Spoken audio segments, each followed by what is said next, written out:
Em nome do Pai, do Filho e do Espírito Santo. Amém. Reflexão do dia 28 de agosto de 2025. Santo Agostinho, bispo, doutor da Igreja, memória, quinta-feira, cor litúrgica branco. Santo Agostinho, doutor da Igreja. Ontem foi Santa Mônica, né, que foi a mãe de Santo Agostinho. E tanto trabalho Santo Agostinho deu sua mãe. Ele que nasceu no dia 13 de novembro de 354, em Tagaste, África. Foi educado na fé por sua mãe, mas resolveu seguir o mundo, né? Mas certo dia de agosto de 386, desorientado e confuso, deixou-se levar por um pranto copioso e apareceu para ele uma voz no seu coração que falava: "Pegue e lê, pega e lê". Ele achou que aquela voz eh, estava conduzindo para ler as cartas de Paulo, que estavam sobre a mesa, por acaso, porque ele sempre estava ali ouvindo a pregação de um bispo. Ao abrir por acaso a palavra, ele leu: "Comportemo-nos honestamente como de dia, não em glutonarias, nem em bebedeiras, nem em desonestidades, nem dissoluções, nem em contendas e inveja, mas revestivos no Senhor Jesus Cristo, e não tenhais cuidado com a carne em suas concupiscências", né? Então, isso está em Romanos capítulo 13, de 13 a 14. A leitura desse trecho foi fulgurante na vida dele. Então ele conseguiu mudar de vida e dedicar-se totalmente a Deus. Ao doutor da Igreja, rogamos a sabedoria do alto sobre todos aqueles que são líderes religiosos para que possam assumir, amar e cuidar de cada ovelha como o próprio Jesus assim exige, né? Rogai também pelos agostinianos e a eles dê novas vocações. Santo Agostinho, rogai por nós. Vamos atentamente, então, assim como Santo Agostinho atentamente ouviu a palavra e a palavra entrou em seu coração e produziu frutos, ouvir agora a palavra do Senhor. Leitura da primeira carta de São Paulo aos Tessalonicenses. Irmãos, ficamos confortados em meio a toda angústia e tribulação pela notícia acerca de vossa fé. Agora sentimos-nos reviver, porque vós estáis firmes no Senhor. Como podemos agradecer a Deus por toda a alegria que nos invade diante do nosso Deus por causa de vós? Noite e dia rezamos efusivamente para vos rever e completar o que ainda falta na vossa fé. Que o próprio Deus e nosso Pai e nosso Senhor Jesus dirijam os nossos passos até vós. O Senhor vos conceda que o amor entre vós e para com todos aumente e transborde sempre mais, a exemplo do amor que temos por vós. Que assim Ele confirme os vossos corações numa santidade sem defeito aos olhos de Deus nosso Pai, no dia da vinda de nosso Senhor Jesus por todos os seus santos. Palavra do Senhor, graças a Deus. Salmo 89. Saciai-nos de manhã com vosso amor. Vós fazeis voltar ao pó todo mortal, quando dizeis: voltai ao pó, filhos de Adão. Pois 1000 anos para vós são como ontem, qual vigília de uma noite que passou. Saciai-nos de manhã com vosso amor. Ensinai-nos a contar os nossos dias, e dai ao nosso coração sabedoria. Senhor, voltai-vos. Até quando tardareis? Tende piedade e compaixão de vossos servos. Saciai-nos de manhã com vosso amor. Saciai-nos de manhã com vosso amor, e exultaremos de alegria todo dia. Que a bondade do Senhor e nosso Deus repouse sobre nós e nos conduza. Tornai fecundo, ó Senhor, nosso trabalho. Fazei dar frutos o labor de nossas mãos. Saciai-nos de manhã com vosso amor. Proclamação do Evangelho de Jesus Cristo segundo Mateus. Naquele tempo, disse Jesus a seus discípulos: Ficai atentos, porque não sabeis em que dia virá o Senhor. Compreendei bem isso. Se o dono da casa soubesse a que horas viria o ladrão, certamente vigiaria e não deixaria que a sua casa fosse arrombada.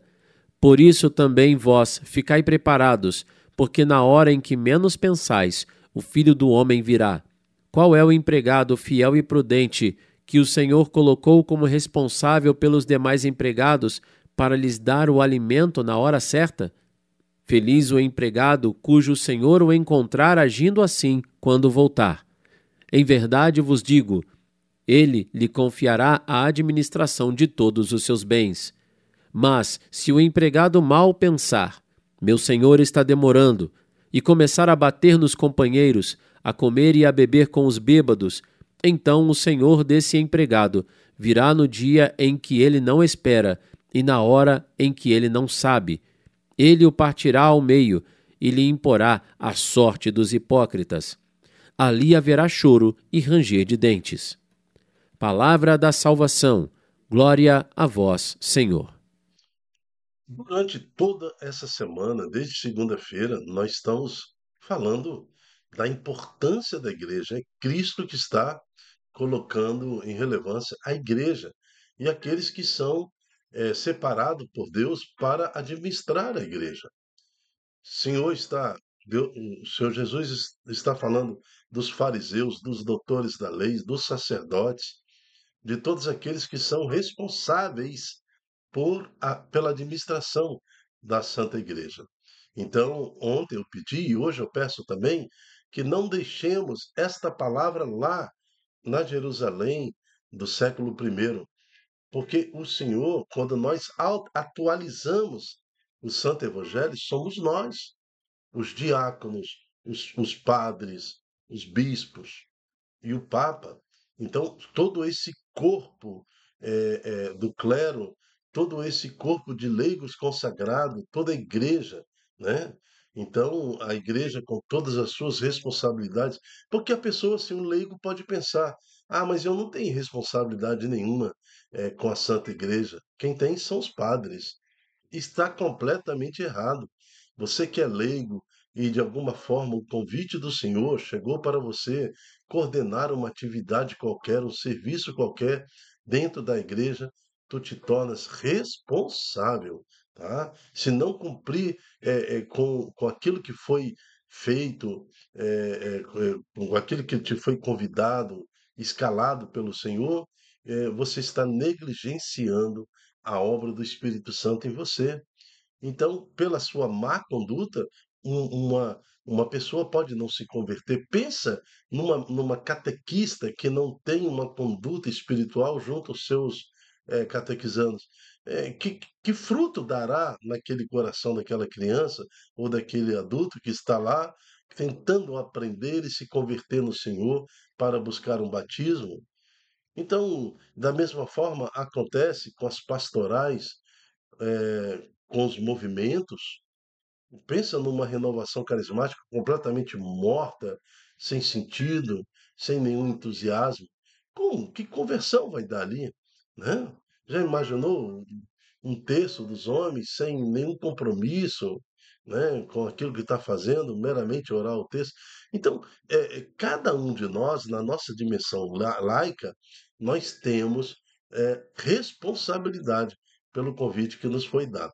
Essa palavra do Evangelho, Pedro chega a perguntar assim para Jesus: Senhor, você está falando isso para nós ou para os outros?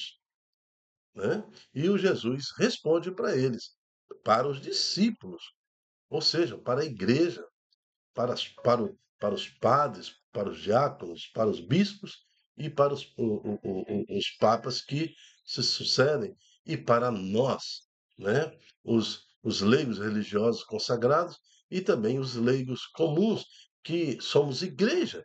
Ficai atentos, porque não sabeis que dia virá o Senhor. Compreendei bem isso.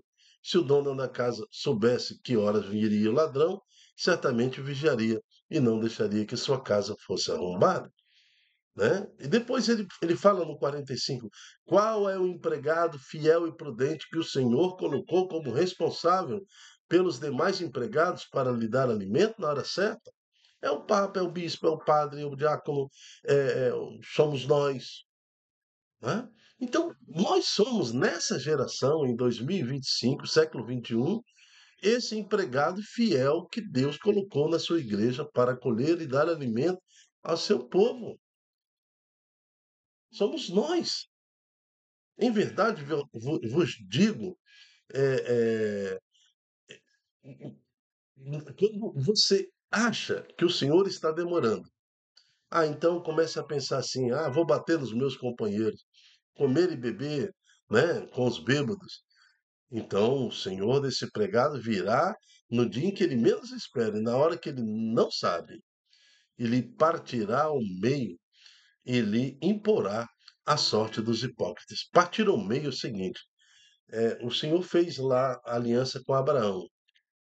Como é que ele fez com Abraão? Abraão divide ao meio vários bois, né? Ele dividiu ao meio, porque era no Antigo Testamento, lá no, na tradição judaica, ou mesmo vindo isso de uma tradição ainda de um povo que não conhecia Deus, o pacto de acordo era esse: dividir um boi no meio, assim, e eles passavam os dois que estavam fazendo o acordo no meio. Porque quem quebrasse aquele pacto receberia em seu corpo exatamente aquela ação. O outro teria o direito de dividir o meio, entendeu? Então, quando passavam os dois que fizeram uma aliança no meio daquelas ofertas, eh o outro teria a, a razão de fazer isso com aquele que quebrou o pacto. Então, por isso que Abraão dividiu e ficou aguardando Deus, porque Deus falou que passaria pelo meio. Mas na hora que Deus chegou para passar no meio, não deixou Abraão passar, porque Deus sabia que Abraão não teria fé o suficiente ou não teria condições humanamente, enquanto naquela época, né, no início ali da sua conversão, que foi praticamente a primeira aliança que foi feita, então somente Deus passou pelo meio, né, e não permitiu que Abraão passasse, porque se Abraão vacilasse, eh, tropeçasse em algum pecado, né? Como é que ia ser? Ia ser dividido no meio?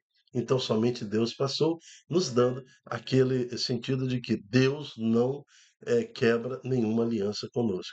Então, ele partirá ao meio e lhe imporá a sorte dos hipócritas.